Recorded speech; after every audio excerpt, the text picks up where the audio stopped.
or based on packing, very drastic properties. But it's either really similar or drastic based on just other considerations. Yeah? So you're considering, so number 4, you could say has native symmetry, and that's why it doesn't happen in anywhere. Yes. So you can do native symmetry through a bond, not Yes. just one apartment. Correct. Yes. 2 and 3 are antinomers, right? They're naturally one of them. Yes.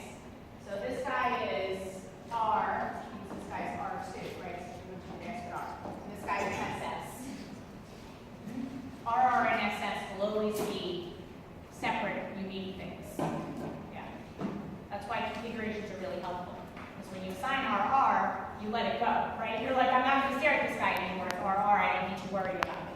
It's the RS ones that you have to be very careful about. Yeah. On one of the exams, there was a question saying show the reaction between sulfuric acid and water. And then it says, suggests a reason that HBr can be used as the acid in acid catalyzed hydration, as well as HF.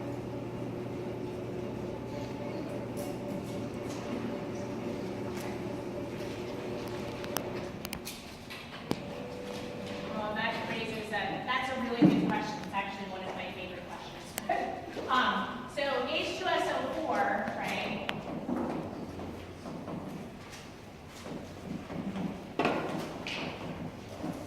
And water has this reaction.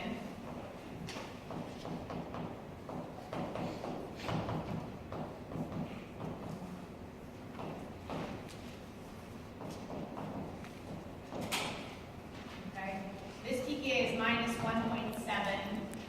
This pK is minus 3, is it? It's minus 3. We'll go with it for now. So this, if we're minus 3, this is an equilibrium reaction. Now, the deal is that these are all geared for, these strong acids, right, are geared for what is created to be stable, okay? And that's what makes them strong acids, because this hydrogen wants to readily dissociate because it's going to give me something that's more stable. That's why they're strong. And that hydrogen leaving presents something that's stable and hence willing for the reaction to move in this direction, okay? So the reason that this guy is so stable is because of resonance, right? So this guy has resonance associated with it such that that negative charge is actually shared on 3 locations. So that negative charge will move an electron carrier toward the sulfur, and the sulfur will push one of the pi electrons to the other oxygens. If it had chosen this one or this one, it'll push it up onto that oxygen. So that negative charge actually shared at 3 locations. And that's what makes this guy so stable, this anion so stable. The difference is that negative charge is shared by 3 locations. So that's a third, a third, a third, right? So a third of the time the oxygen here is negative, a third of the time the oxygen here is negative, and a third of the time the oxygen here is negative. Does everyone understand what I mean? When you look at HBr, it's a different story. This is a very good question. If you look at HBr and you look at its reaction, it gives you Br minus and H3O plus. And yes, this is stable. I mean, there's no doubt that it isn't stable. Br minus is electronegative, it's large, holds that negative charge very well. But that Br holds that full negative charge. There's no resonance. That is what we call a localized charge. That charge is all in one spot. Whereas this charge here, the negative that's left on HSO4, is in 3 spots.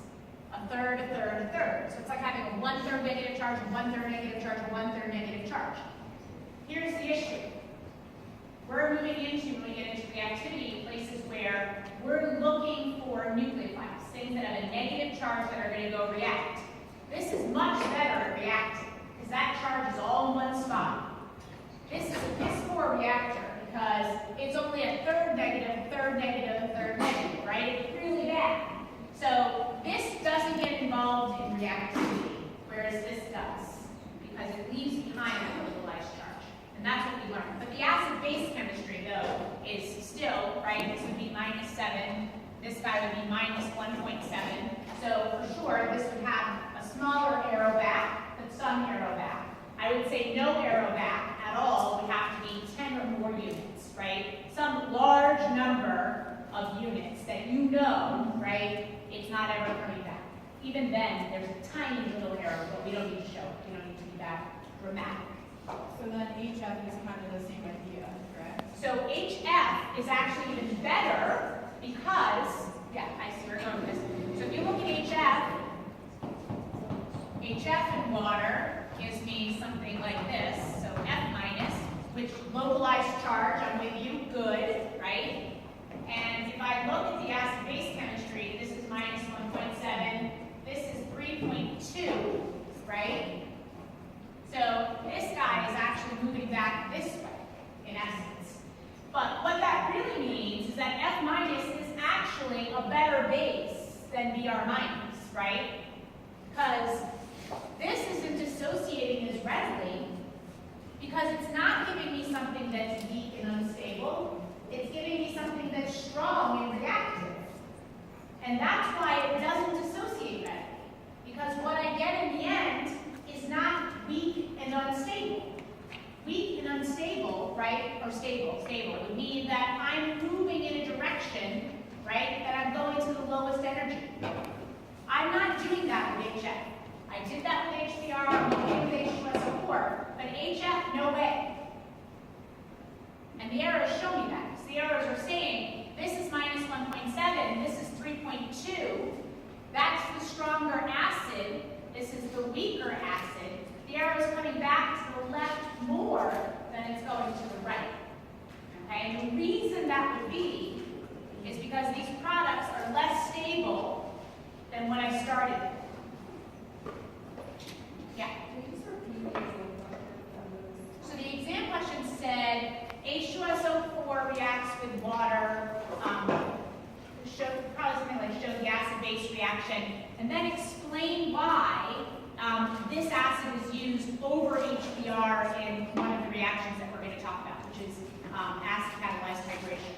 And it's true that we use this because this HSO4 minus is going to give me an acid, it's going to give me a proton, but then leave behind this HSO4 minus, which is just a dud. It just sits there, right? It's never going to do anything. Yeah, it's always in the class, but it's not doing anything. When I let go of this, I got some problems, because this is a localized charge, and it gets involved in every step of the way. And we will talk about this when we come back to it, which is why we need to know acid-base chemistry. We need to know that these can they're both strong acids, so why would we use one over the other, right? So this is why we begin talking about acid-base chemistry. Yeah? So it's like choosing something inert versus reactive? Yes, so we call H2SO4, what we call that is inert is good, but I usually call it an innocuous acid, which means it's something that will provide that proton, but not do anything else. HBr, HCl, HF, those are not innocuous acids at all, ever. And we'll see that again and again and again.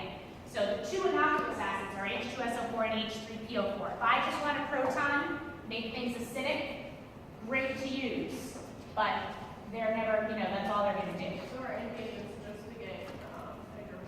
Yeah, the end game in this case is just to get H3O plus. That would be the end game here. Get a reactive. Yeah. Yep. Yeah. So I thought that stronger acids made weaker conjugate bases, but in that, isn't the conjugate base weaker for the top one than the? So great that you recognize that. Okay, I love that you recognize that. So that's generally true.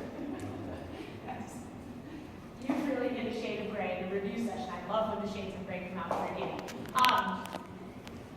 There is definitely a difference between a conjugate base, so a base, and a nucleophile. We generally say they're the same. But as we push through the term, we try and separate those definitions a little bit. Okay? So a base, we really stick with the Bronsted-Lowry categorization, right? So that's about proton movement.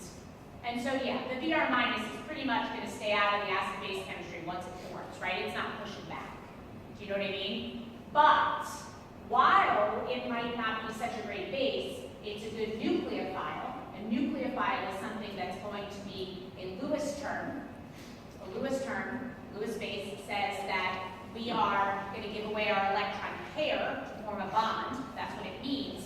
VR is more willing to do that because it's got that full negative charge right on itself. So I would call VR minus not a great base, right? So it's a weak base, but it's a pretty good nucleophile because that charge is localized on the VR. Do you see what I'm saying? So there's a slight difference there. So I'm sort of using that terminology a little bit more loosey-goosey than I should. What it really should state is something like, yeah, VR minus is a weak conjugate base, but it's still a pretty good nucleophile.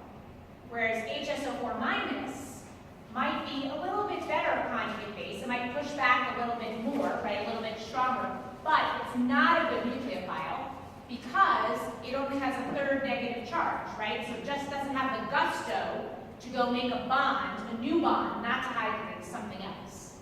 Okay? Does that make sense? So if you're going to separate the Bronsted and Lewis terms a little bit.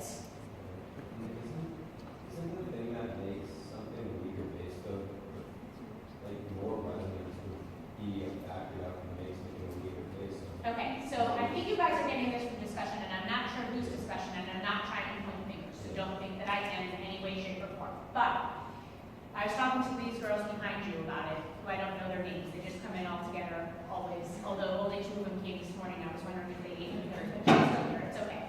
You came in earlier, yes. I was going to say, what did you do with the other 2, and then they came without you. I thought maybe they were fighting. But no, they seem to still be friendly. My point is that they brought this up. If you look at all of the pKa's, okay, one of the first things that discerns what pK is going to be, am I going to be in the stronger category, am I going to be in the weaker category, is electronegativity. That's really, and size to some extent, but electronegativity even more than size. Electronegativity, leaving a negative charge on a more electronegative atom is going to be your biggest bet to finding things that are going to be further toward the strong acid side. Okay? Size comes really close second. So those really dovetail together. Past that, resonance is our next leap.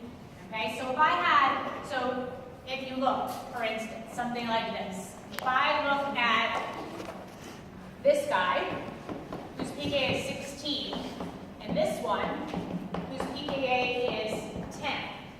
So in each of these cases, right, this guy, if I look at its conjugate base, is this. So the negative charge left on an oxygen.